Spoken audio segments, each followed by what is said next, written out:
Oh, oh, the pain, the absolute pain. Oh, you're probably saying, why, but Greg?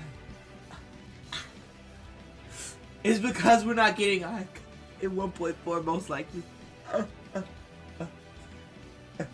But, what is up? Welcome back to another Whisker Chat Bank video. It's your boy Whisker Chat in the building. You already know what's going on. Welcome back to another video. As you did here in the beginning, yes, it is very saddening. It is worth tears. Yes, Ike, everyone who's been loyally saving for their princess in shining armor and shining sword. Yes, she might not come in 1.4. I'm sorry, guys. But anyway, what is going to happen in 1.4? Well, guys, we have a lot of speculations, and mainly the main one is a rerun on a certain banner.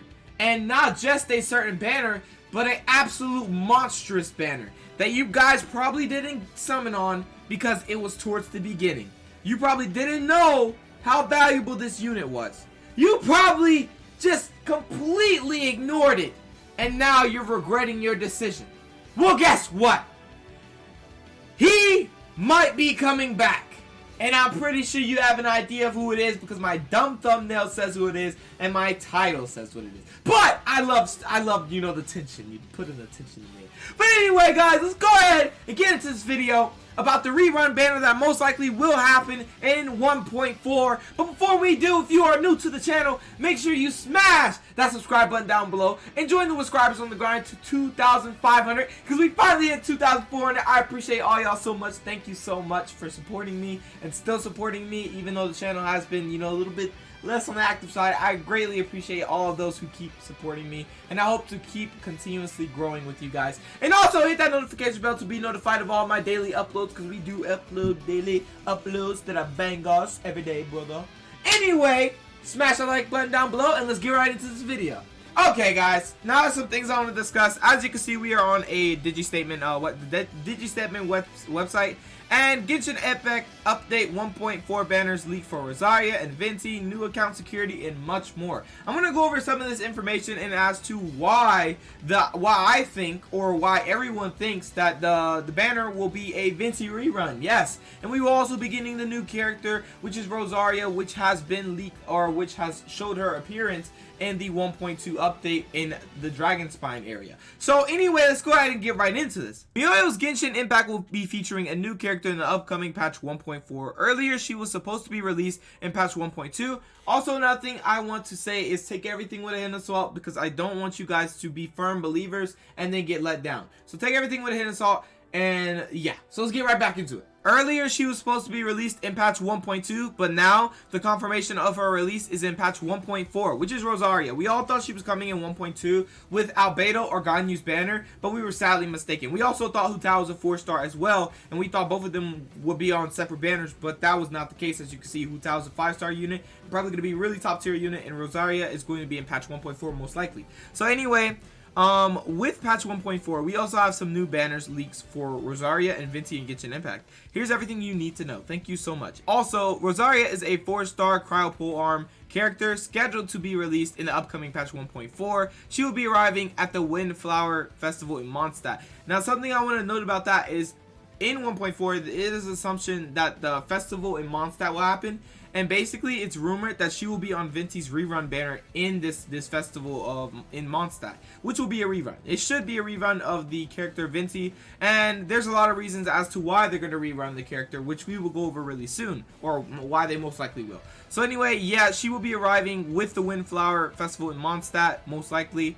And yeah, so basically the patch 1.4 release date, y'all already know that after 1.3, after we get okay, so we have Zhao coming first in 1.3, and then Hu Tao most likely second. After Hu Tao, we wait 18 days, and then 1.4 will be released. As you do know, they try to release content and, you know, like a certain schedule. So it's like almost, you're waiting almost a month for a next update. So anyway, like I was saying, you're going to be waiting that much. Also, another thing to know is the Genshin improved security for accounts. That is really good for the fact that a lot of accounts have been hacked. But yeah, so they're gonna do a lot of fixes to that, and I'm very happy that they're gonna be doing that. But anyway, let's go over why there most likely will be a rerun for Venti's banner. So this is on Reddit, guys. Shout out to this person right here. Reasons why I personally think a Venti rerun banner in 1.4 is actually quite reasonable. Okay, just like posts trying to figure out 4-star characters for Albedo and Ganyu's banners, I'm here to try to speculate why I think Venti's banner seems very likely to be the banner right after 1.3. First of all, I really agree with this because it's during the half anniversary of Genshin, which seems like a reasonable time to start rerunning characters. It's the first character Venti was the first ever event character, which nobody really got because, you know, everybody didn't really know if Venti was good. Y'all were probably, you know, waiting for other characters that closed beta tests showed and offered. Y'all were probably waiting for those characters. No one knew exactly how good this character was. So them releasing their very first character once again, I can see that happening because that is their knight in shining armor, literally. So the first event character, which means a lot of people might have missed him, and they want to capitalize on that. It also is the patch where the event, we forgot what it was called, is referred to him or related to him, and they won't be able to keep on making 5-star characters every single time, so it's reasonable for them to have old character and to be event character, or old characters to be event characters. So what I have to say about this is every gacha game has a certain pattern. They will keep releasing new content, but eventually they're going to do a rerun on a certain piece of content because they need a stall. It's similar to when you watch anime and you're just progressing through the storyline so much, and then boom, you get hit with a lot of fillers. They need to put those fillers in so that they can catch up with everything else, like the main story arc, everything like that, of that nature. It's similar to that, just like the gacha game. They need to put these fillers or these rerun banners in that case, so that they can have this time to continuously not only pass the time, but update the game to where they can, you know, make it perfect, not like rushed. So I feel like definitely this is very, very good, and what they're doing for a new game is extremely good. I really respect it, and I'm honestly up with a rerun. That's fine, right? It gives opportunity for some players that have already got Venti that don't want him seed, or like, you know what I mean, like C1, C2. They don't want that. This gives them an opportunity to skip and save. But for those players that didn't get him, if Venti is so broken, guys. I'm going to explain exactly why. I'm going to show some gameplay and all. So anyway, like I was saying though, it is literally, it would be fair for players that did not get him to get him now in 1.4. That would be really good. I feel like it would be very balanced, yeah, because most people did not get him. I'm telling you, a lot of people didn't summon on him. I got really lucky summoning on him, so I for sure, for one, am like, I'm blessed. I'm happy that I got him already out the way. So that probably means in 1.4 I'm going to skip 1.4 summons unless Ayaka comes as a second banner or something like that, which will, I highly doubt, but we'll see in the future when that comes. So, but yeah, like I said, it's gonna be a good rerun. That's what I'm saying. So anyway, really there isn't much more to say on this. That's just like common sense of why they would do this, and also the Mondstadt Festival happening. I definitely feel like if it happens in 1.4, Venti's rerun is 100% there, and Rosario will most likely be released with his rerun, the new 4-star character. So anyway, I want to go ahead and get into some Venti, all the Venti information, the skills, everything, why Venti is extremely good, also some gameplay to show off what Venti can do and why Venti is just like extremely insane. So anyway, let's go ahead and get right into that. Okay, so there's one thing I want to note about Venti, guys. First, before I show off the moveset and show off everything this character has to offer, I want to talk a little bit about him. This character is a bow user, but do not count him out. You're probably saying, yo, he's not even, you know, bow's bad, blah, blah, blah, this, that, and the third. Don't count him out. For the fact that, one, I want to talk about his skill, his burst, his passive. He is such a good character. A good character for not only literally farming floors, literally, and farming, you know, all the small crowds for what he can do on his burst, but also for the battery he can do. Now you're probably saying, what? Venti battery? Yes. So first things first, we have this right here, which is his Skyward Sun, which is Element's skill where he summons a wind domain at an opponent's location. This is when you just press E.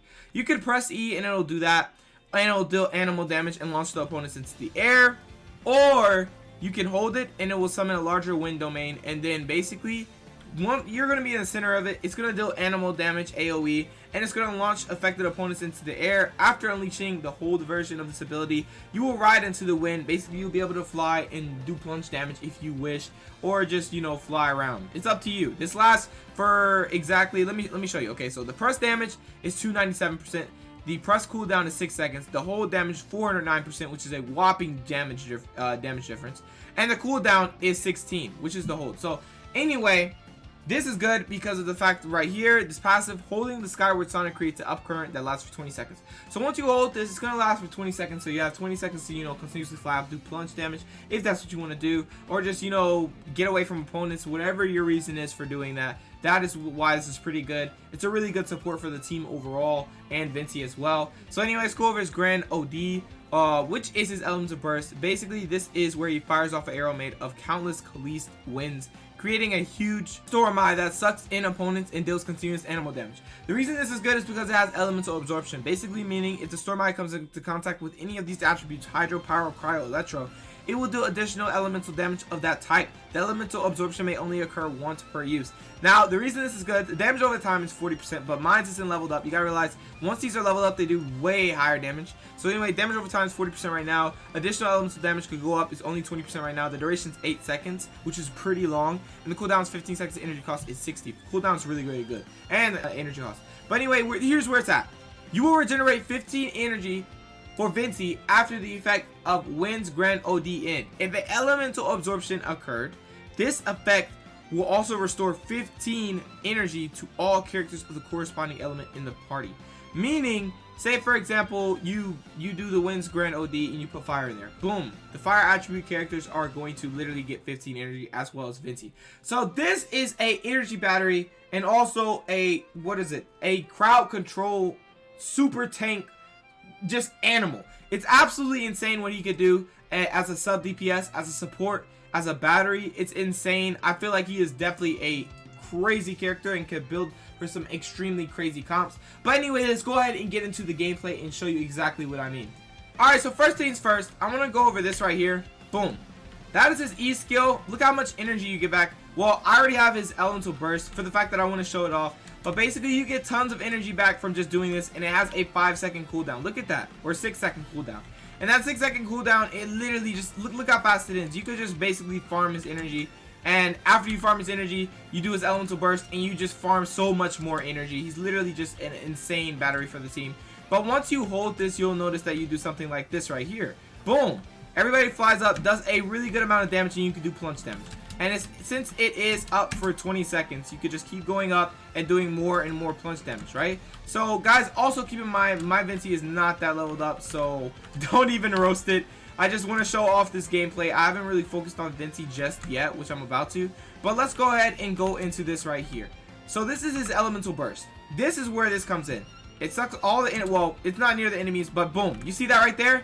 It combined their element, since they're already pyro, it combined their element with that and it made it infused. And basically it will, if we did our character, which I wanted to do, but it was already too late since it already did fire, we would also have her elemental burst back extremely quick. So anyway, that's really how he works. You can combine elements within it, whether it's electro, whether it's pyro, whether it's cryo. You can combine any of those in it. And look how fast he gets back energy for his elemental burst. It's extremely effective. But yeah, this is really where it's at. This is how he gets all his energy back extremely fast. And this is how he literally farms energy to get his elemental burst in order. Ooh, that frame drop though. In order to get his burst. Okay, so now we have his burst. Let's do this right here. And then this time we'll do this right here. Boom. And now we have all this pyro damage that's happening in that circle, right? And then, which did tons of damage because of the elemental infusion and because of how Venti works. If you did not know, let me show you real quick. Because of the additional elemental damage bonus that you get once you do that, once you combine and do elemental infusion or elemental absorption, that is just insane. It's insane the crowd control he can do. It's insane everything he can do as a support, DPS, as a crowd control unit, as a literal, support for damage. It's just insane. So Venti has endless options. Realize though, I want to let you know, you probably noticed that my arrows shot 3 arrows. It's because I got lucky and got Constellation 1 for Venti. So don't forget, Constellation 1 gives you additional 2 arrows to shoot once you do your charge. So yeah, that's why I have 3 arrows shooting at once instead of 1. But anyway, that's really Venti's gameplay. The character is absolutely insane. And also another thing to note in the gameplay, you probably didn't notice that I didn't get energy back. It's for the fact that I haven't unlocked this yet. But anyway, you get the idea that you would get 15 energy for any element you combine inside the elemental absorption, which would be pyro in my case. And since I combined Jinling's pyro in there, boom, all my pyro characters get 15 energy back. So that is, it's a really good energy farm. And for how fast he gets his Wind Grand OD out, it's like, it's literally like you could farm energy for the whole team. That's why he's such a good energy battery, and that's why he's literally going to be an insane character, especially for the elemental absorption and how his Wind's Grand OD works. Combining, you know, putting all the enemies in one location, making it able to just smack them with tons of DPS, tons of elemental absorption, whether it's Hydro, Pyro, Cryo, or Electro. It'll just be insane. And I feel like definitely this unit is worth summoning for, and since he was the first unit, not only was he the first unit, he's the greatest, he's one of the greatest units in the game for how he can work. So I feel like definitely he is worth it. He is worth your primal gems 100%. But people are probably going to say, no, he's not. Even though, you know, you already probably got Zhao. You probably got Hu Tao already. And then, you know, now we just have to get, you know, Ayaka. Ayaka is probably most likely going to be after him. I want to say that because she is going to be at a later date. Probably way later than we think. But if she's like in 1.4 still and she's like the second banner of 1.4, I would understand, but at the same time, I wouldn't because they're not releasing Inazuma in 1.4 most likely. I don't think they are. So yeah, I don't think that she's going to appear in 1.4. So I feel like it's gonna have this RERUN banner for Venti, this festival banner, and that's really gonna be about it. And something else probably that we don't know about. So anyway, that's really about it for this video. I wanted to discuss how Venti works, how insane he is, and how he's going to be an insane character to summon on, to have literally tons of elemental absorption, tons of support for the team, tons of DPS for the team, and just insane. Especially if you have a 4-piece VV set on him, he's going to be insane, absolutely insane. I don't currently have a 4-piece VV yet. But just know that the 4-piece VV basically increases your swirl damage by 60%, which is a lot of damage. And also it will decrease the opponent's res, or the elemental res, to the element infused in swirl. So whatever you infuse with his Grand OD, right? Whatever you infuse, it'll decrease their res to that. And then that means you're prone to do more damage with that element. Or say for example your main DPS is Diluc, and you do this, and you put Diluc's fire in there. Boom, they're decreasing the res to fire. Now your Diluc's gonna do more damage. See, that's why he's so good. He's gonna be so good for, you know, supporting your main DPS and everything of that nature. So definitely, I feel like he is going to be worth the summon once he is rerun. Do not miss out again, because everybody that missed out at first, I feel bad for you. Do not miss out again. He's an extreme unit. I'm happy that I got him C1. I'm really happy about that. So for sure, do not let this chance slip away again. Go for Venti once he comes out. You will still have time to save for Ayaka. Go for Venti. Anyway, guys, that's really about it for this video. I definitely hope this helped you understand the importance of this character, and also the importance of this rerun, and the importance of this festival, and the importance of the half anniversary, you know, celebration, if they're gonna do one like that. But yeah, so thank you for everybody who came out to watch. If you did enjoy, make sure you smash the like button down below. Join the subscribers on the grind to 2,500 by smashing that subscribe button down below. Hit the notification bell to be notified of all my daily uploads. And yeah, I will catch you guys in the next video, and I appreciate all the support. Peace out.